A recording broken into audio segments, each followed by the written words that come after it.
Nós vamos meditando junto à palavra de Deus. Nosso propósito é seguir falando da utilidade, da eficácia da Escritura Sagrada. Domingo passado falamos que o Senhor fala, o Senhor tem algo a dizer ao nosso coração, e tem dito isso, especialmente pela sua palavra, pela Bíblia Sagrada, revelando o seu querer e vontade aos homens. Hoje nós vamos começar a falar também, continuar falando, a nossa reflexão bíblica sobre a importância da igreja seguir no caminho do conhecimento de Deus. Esse é o mês de aniversário também da Igreja Presbiteriana do Brasil. Domingo que vem não, dia 12 de agosto, bem no dia 12. Domingo que vem é dia dos pais, né? Dia 12 de agosto, nós celebramos o aniversário da Igreja Presbiteriana do Brasil, e esse mês nós vamos falar também um pouco sobre a igreja do Senhor, sua missão de fazer discípulos de todas as nações, seu propósito, necessidade de preparar o coração, a vida, para um serviço diante do Senhor eficaz, e a igreja é aquela que caminha no caminho do conhecimento de Deus. Há sempre algo para se conhecer do Senhor, por mais tempo que você tenha de fé, por mais tempo que você tenha de igreja, de membro de igreja, por mais tempo que você tenha de vida, por mais coisas que você tenha experimentado, vivido, na sua vida, nos seus dias, há sempre conhecimento de Deus, para a criança menor, até para o ancião mais idoso. Nós temos que entender que estamos nesse caminho, um caminho que nos leva a conhecer o Senhor a cada dia, e esse conhecimento de Deus nos traz benefícios, gera o abençoado Senhor na nossa vida. Quero ler com vocês, para a nossa reflexão, esse texto de Daniel. Daniel, no capítulo 11, o verso 32, apenas a parte B. Daniel está no exílio, foi levado de Jerusalém por Nabucodonosor, o Império Babilônico. Já está vivendo no Império Medo-Persa, no reinado de Ciro e Dario. Ele faz algumas revelações com respeito às coisas que estão por vir. Deus traz algumas visões para o seu servo, em razão de reinos que iriam se estabelecer, mas Deus vai mostrando o caminho do conhecimento de Deus, levando ao coração de Daniel algumas certezas que eu quero fortalecer com você também nesse instante. O texto está projetado, você vai poder lê-lo, vai poder acompanhar também pela sua Bíblia, se preferir. Daniel capítulo 11, versículo 32, a parte B.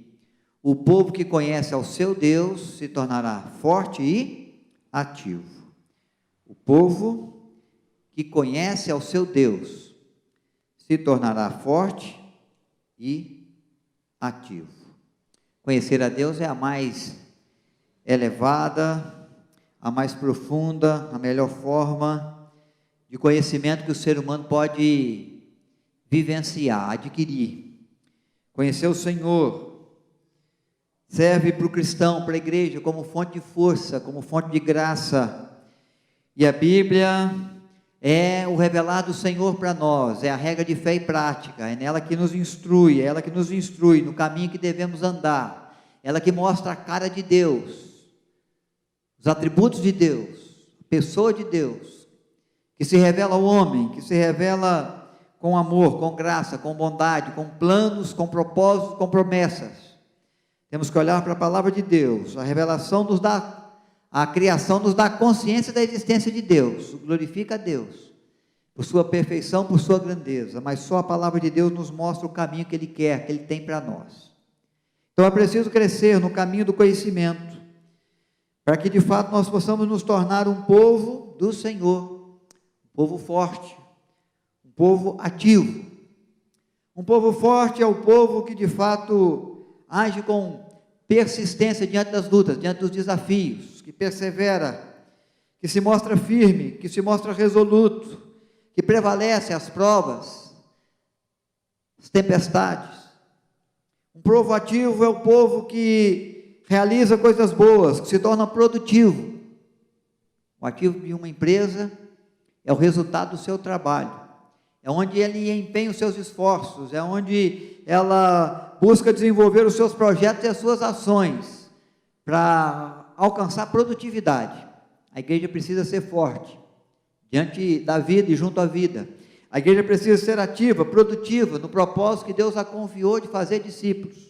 Você, como servo de Deus, tem que crescer então no conhecimento do Senhor. Se quer ser forte, precisa conhecer o Senhor. Se quer enfrentar as lutas e não cair, se quer passar pelas adversidades e não ver perder, se quer resistir ao diabo até que ele fuja de vós, é preciso conhecimento de Deus.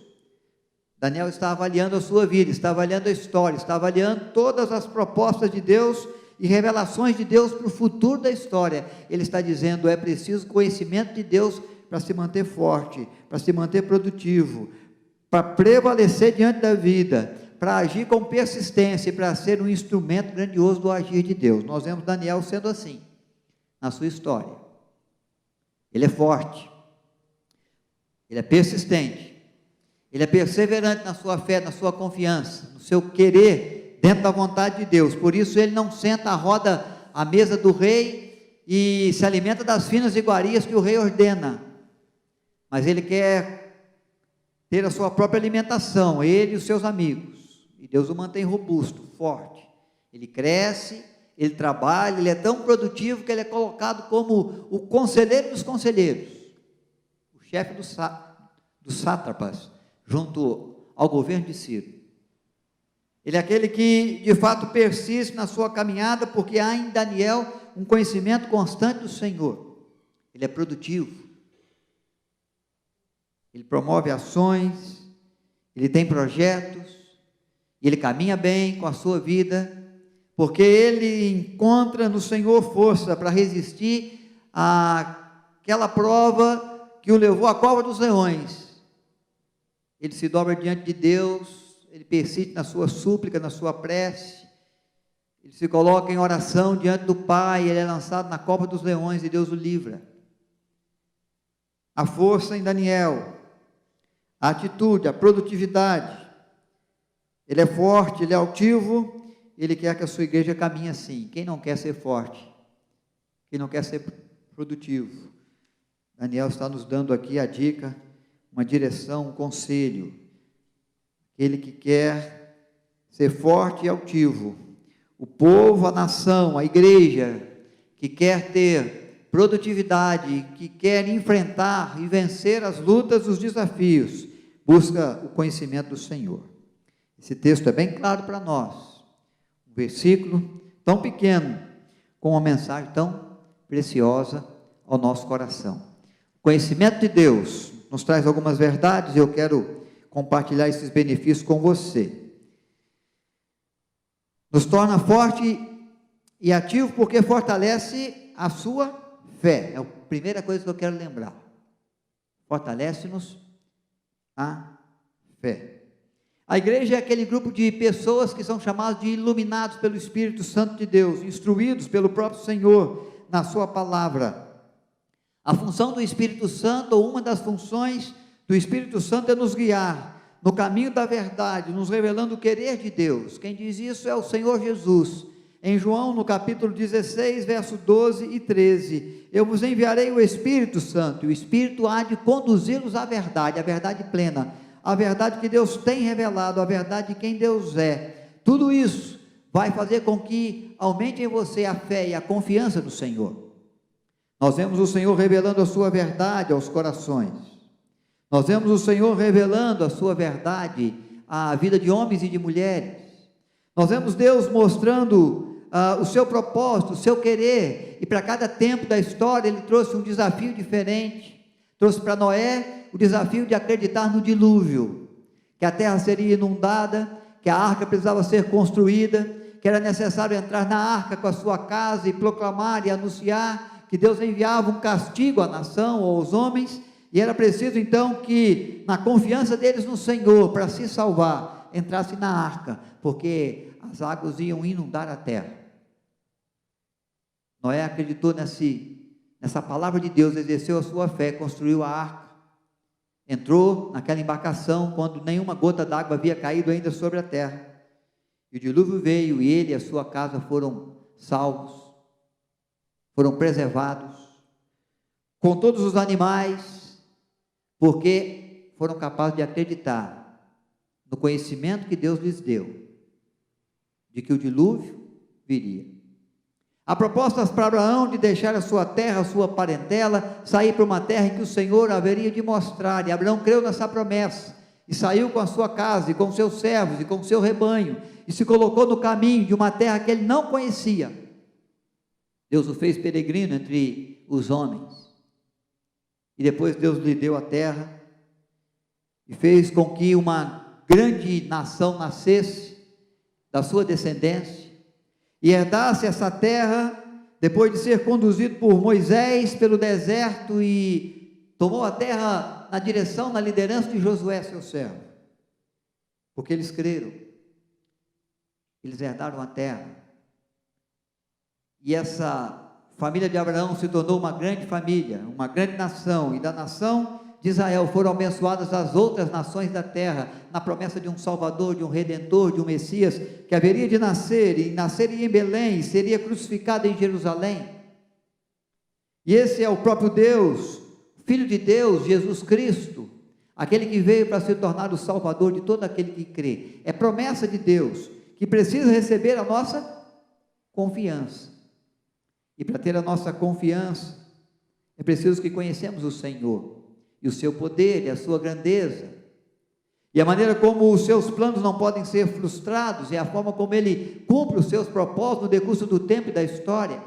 Então, conhecemos o Senhor, faz com que coloquemos em Deus a nossa confiança. O salmista no Salmo 76, vai revelar uma grande verdade no seu cântico às famílias de Israel. Ele vai dizer que era preciso que os pais contassem aos filhos, e que as pessoas adultas contassem às gerações vindouras, seus netos, bisnetos, os feitos de Deus, para que eles conhecessem o Senhor e o seu poder, e o agir do Senhor intervindo na história de uma forma e num propósito de abençoar o seu povo, a sua nação. Para quê? Para que eles pudessem colocar no Senhor a sua confiança, a sua fé, e não se tornasse uma geração obstinada e rebelde, como aquela que padeceu no deserto e não herdou a terra prometida que mana leite e mel, porque não foram capazes de confiar. É preciso conhecer o Senhor para que se possa confiar no Senhor.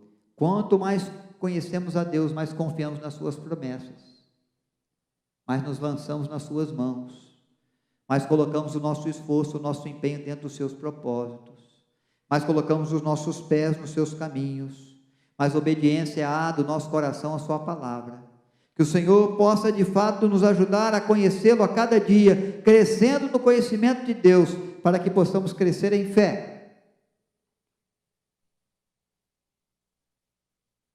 E a Bíblia diz que a fé vem pelo ouvir, e ouvir a palavra de Deus é a revelação de Paulo aos Romanos, capítulo 10, versículo 17. Que Deus nos conceda a graça de crescer no conhecimento dele, fortalecendo assim a nossa fé, porque sem fé é impossível agradar a Deus. O conhecimento de Deus é algo que nos torna forte e ativo e produtivo, porque ele também faz com que fortaleça em nós o amor. O amor de Deus cresce na nossa vida e através de nós, quando nos deparamos com a pessoa mais gloriosa, que mais nos amou em todo o tempo da história, que mais amou a humanidade, em tudo que aconteceu até aqui, em tudo que vai acontecer daqui para frente. Ninguém amou mais o ser humano, e é capaz de amá-lo de tal maneira como Deus nos amou em Cristo Jesus. Quando nós nos deparamos com Cristo Jesus, nós conhecemos de fato o que é o amor, e o que é amar e ser amado. O Senhor Jesus é aquele que não mediu esforços para manifestar ao ser humano amor. Ele deixou o trono na glória. Ele não, diz a Bíblia, que ele não levou em conta o fato de ser Deus e de ter grandiosidade como Deus, mas ele se esvazia de si mesmo, e ele assume forma humana e limitações humanas, para andar entre os homens e para revelar aos homens o seu amor. Aqui ele expressa compaixão às pessoas. No seu propósito de dar salvação aos homens, ele entrega a própria vida, ele padece as dores de uma crucificação, ele passa assumindo no Calvário a culpa que era minha e sua, e paga o preço alto do meu e do seu pecado. Deus imputa sobre Jesus, coloca sobre os seus ombros, sobre a sua vida pura e santa, a punição dos nossos pecados, a culpa, o castigo, que era nosso. E Jesus sofre todas essas dores e padece a morte, sendo Deus, ele sangra até morrer, e verte esse sangue precioso na cruz do Calvário, em favor da nossa vida, e derrama todo o seu sangue, para nos purificar de todo pecado. É amor incondicional, é amor que ama o inimigo, é amor que perdoa aqueles que o crucificam. Pai, perdoa, eles não sabem o que fazem. É amor pelo rico, pelo pobre, é amor que se manifesta antes da fundação do mundo, amor que promove vida, amor que manifesta graça, amor que cobre multidão de pecados, amor que transforma mortos em vivos, amor que dá herança dos céus, amor que nos abraça apesar de quem somos e daquilo que fizemos, amor de Deus por nós. Quando nós nos deparamos com Cristo, nós aprendemos sobre esse amor, o amor que não busca o próprio interesse. Se buscasse o próprio interesse, não descia do seu trono da glória, não padecia as dores de um ser humano, não tomava atitude nenhuma para perdoar os nossos pecados, não sofria as dores da cruz. É amor que invade a história, manifesta graça e poder de Deus na história, que alcança o nosso coração com bondade, com compaixão, amor que faz de nós cidadãos dos céus, herdeiros do reino eterno do Pai Celestial. Aprendemos com o Senhor Jesus, quando conhecemos o Senhor Jesus, e a Bíblia diz, e o Senhor Jesus mesmo é que disse: examinai as Escrituras, porque elas testificam de mim. Quem quer conhecimento de Deus para se tornar forte e ativo junto à vida, busca conhecimento de Cristo nas Escrituras, do amor que se revela na pessoa de Cristo por nós, e do amor que se manifesta nas ações que Ele toma em favor de nós. Tudo Jesus faz por amor. Ele diz: eu vou dar a minha vida por amor de vós. Eu vou verter o meu sangue para provar amor aos amigos, e ninguém tem maior amor do que aquele que dá a vida pelos seus amigos. São palavras de Cristo. Eu vou amá-los até a morte, e morte de cruz. O Senhor Jesus demonstra que é preciso ter amor no cumprimento da missão que Deus confia à nossa vida, porque quem faz aquilo que ama faz melhor, faz perfeito, faz com bom resultado, faz para a glória de Deus, faz de maneira que o nome do Pai é glorificado e o propósito do Pai se estabelece na terra, mesmo que isso exija de nós sacrifício. Quando nós olhamos para o Senhor Jesus, o amor com que Ele nos amou, com o amor com que Ele realizou todas as coisas, nós percebemos que o conhecimento de Deus é um conhecimento que nos fortalece no amor. Nós vamos aprender a amar o nosso inimigo, a orar por aquele que nos persegue, a manifestar compaixão daqueles que estão à nossa volta. Vamos olhar para a carta de Paulo aos Coríntios, a primeira epístola, no capítulo 13, vamos entender o que ele diz naquela carta magna do amor, dizendo que o amor é um dom supremo, é um sentimento que não pode faltar na vida da igreja, na vida do cristão, porque assim como nós amamos e fomos amados, assim como fomos amados pelo Senhor em Cristo, nós devemos também amar o Senhor, o seu reino, a sua palavra, aos irmãos, o próximo, o inimigo, e devemos fazer todas as coisas e exercermos os nossos dons, e cumprimos as nossas missões e os nossos papéis, e as nossas funções junto à vida da igreja, como presbítero, como ministros do louvor, como pastor da igreja, como aquele irmão, a irmã que segue no dom da intercessão, da oração, da evangelização, na distribuição dos folhetos, na limpeza do templo, ou em qualquer uma das ações, ou em qualquer um dos dons que o Senhor nos encaixar, conforme prover o seu Espírito, nós vamos fazer com amor, e quando fazemos com amor, fazemos o melhor que podemos. Então a igreja precisa caminhar, irmãos, mas ela precisa caminhar crescendo no conhecimento de Deus, porque se cresce o conhecimento de Deus em nós, fortalece a nossa fé, mas fortalece também o nosso amor. Não só o amor a Deus, a igreja, a palavra, as pessoas, mas o amor também no exercício das funções, no cumprimento da missão que o Senhor confia à nossa mão para realizar, como pai, como mãe, como profissional, como estudante, como amigo, como vizinho. Entendemos, olhando o exemplo de Cristo, dentro daquilo que Ele fez por nós, dentro daquilo que Ele tem feito até hoje, nas nossas vidas, pelo amor que tem para conosco. Crescendo no conhecimento de Deus, nós nos fortalecemos na esperança.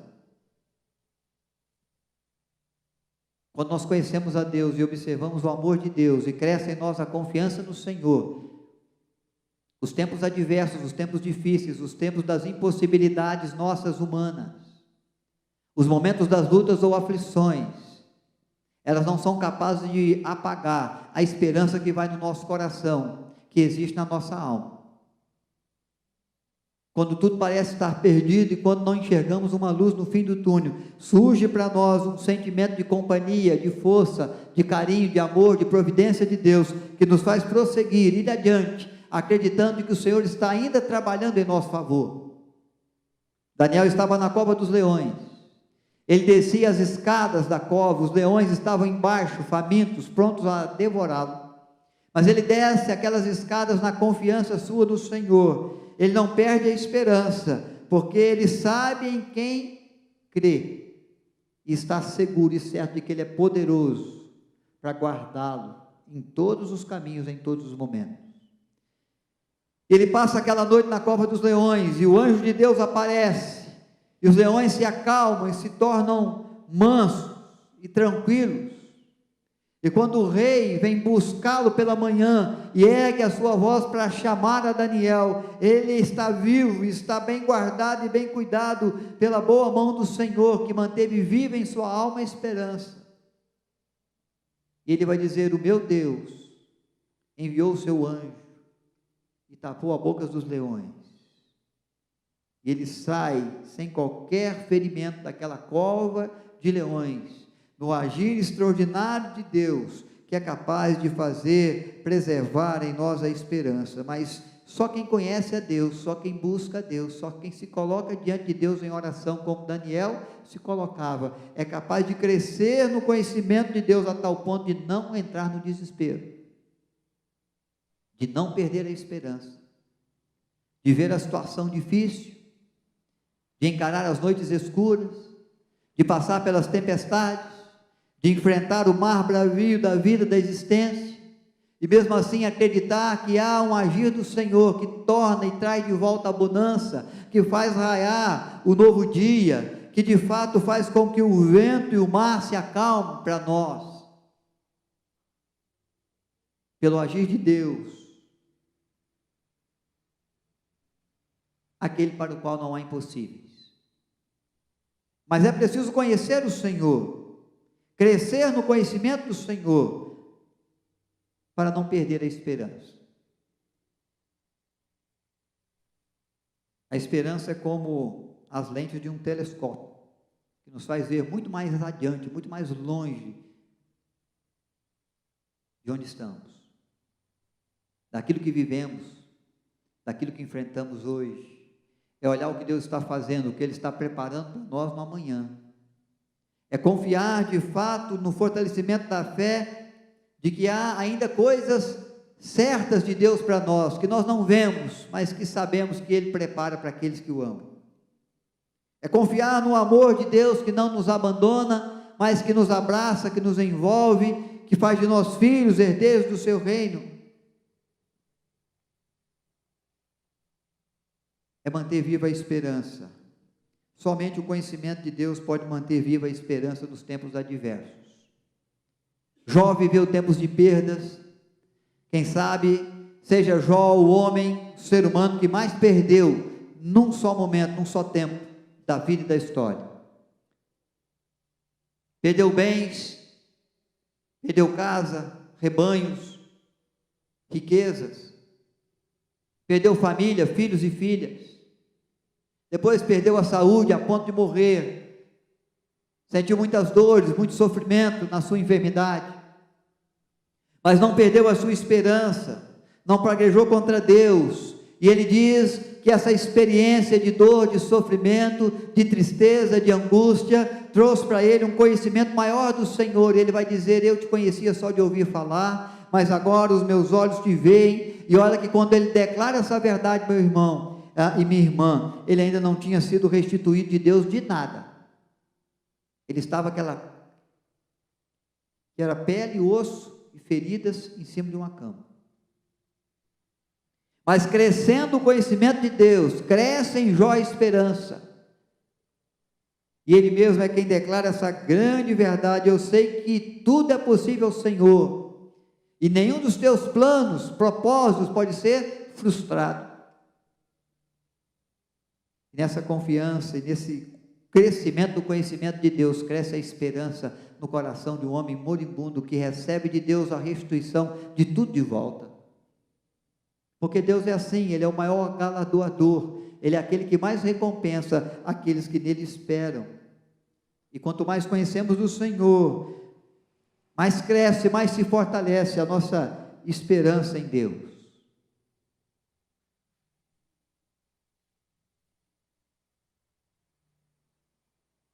Conhecimento de Deus nos torna forte, nos torna ativo, porque fornece razões para a nossa paciência. No mundo nós precisamos de paciência, irmãos. Todo dia você tem que exercer a paciência em algum momento.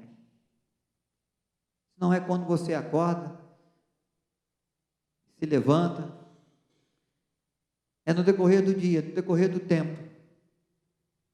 É quando as horas vão passando e quando as ações vão sendo realizadas e algumas delas vão se travando no meio do caminho e algumas surpresas vão surgindo e alguns ataques e algumas coisas inesperadas vão aparecendo para você.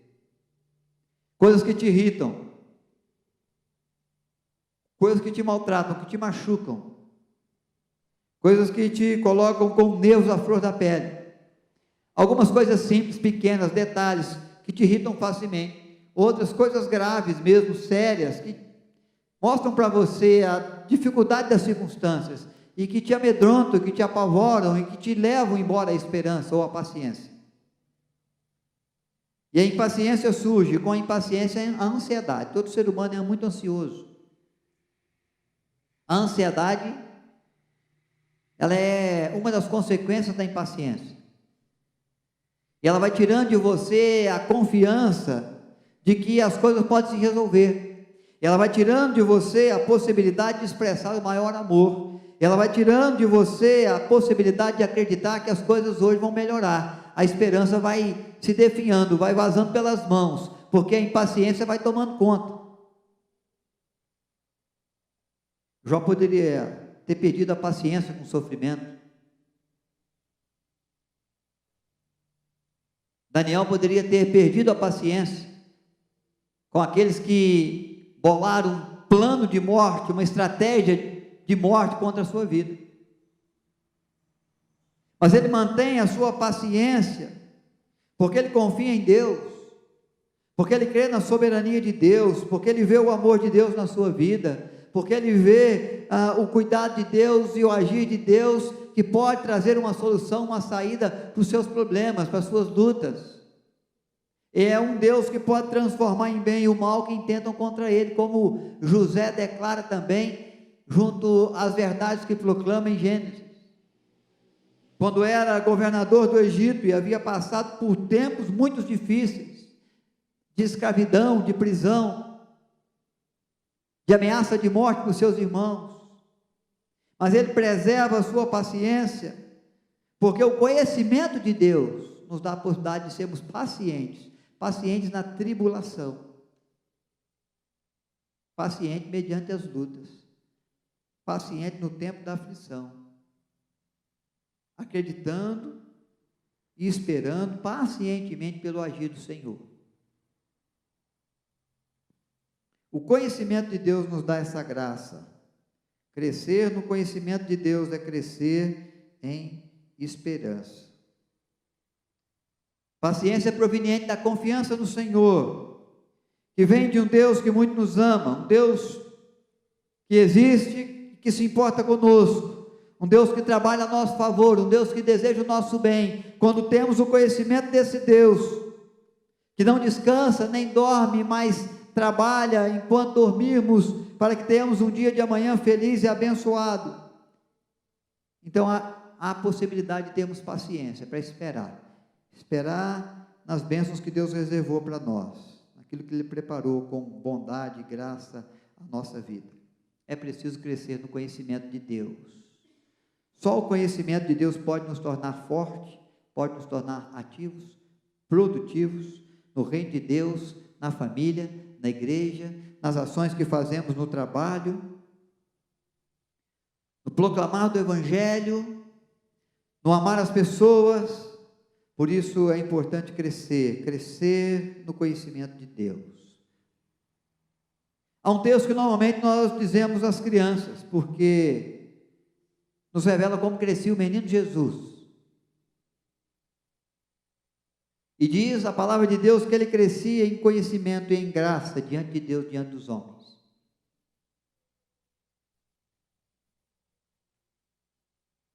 E o desafio para nós é crescer não apenas em graça, mas crescer também no conhecimento do Senhor, do Salvador, Jesus Cristo. Porque quando crescemos no conhecimento de Deus, crescem as nossas virtudes, elas são nutridas, elas são aperfeiçoadas pela instrução de Deus, pelo conhecimento de Deus, que se revela a nós na sua palavra. Por isso, irmãos, tenhamos esse texto como um propósito também para a nossa vida como igreja do Senhor que somos. Cresçamos não apenas em graça, mas cresçamos em conhecimento do nosso Salvador e Senhor Jesus Cristo. Porque quando crescemos assim, nos tornamos uma pessoa melhor. Deus vai fazendo de nós seres humanos melhor, pais melhores, mães melhores, irmãos, irmãs melhores, cidadãos melhores, servos de Deus melhores em favor do seu reino, da sua seara.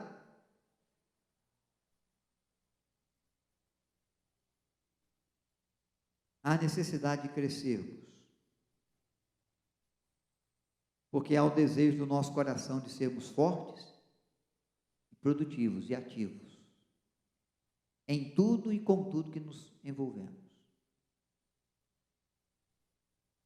E quando crescemos no conhecimento de Deus, fortalece a nossa fé, fortalece o nosso amor, fortalece a nossa esperança, e somos fortalecidos nas razões que nos mantêm a paciência, e essas coisas são boas e são virtudes necessárias àqueles que querem ser fortes e ativos no seu viver diante do Senhor e para a glória do Senhor. Nós vamos orar, irmãos, e vamos acreditar nesse Deus que responde à nossa fé, que manifesta e que nos ensina e nos instrui sobre o amor.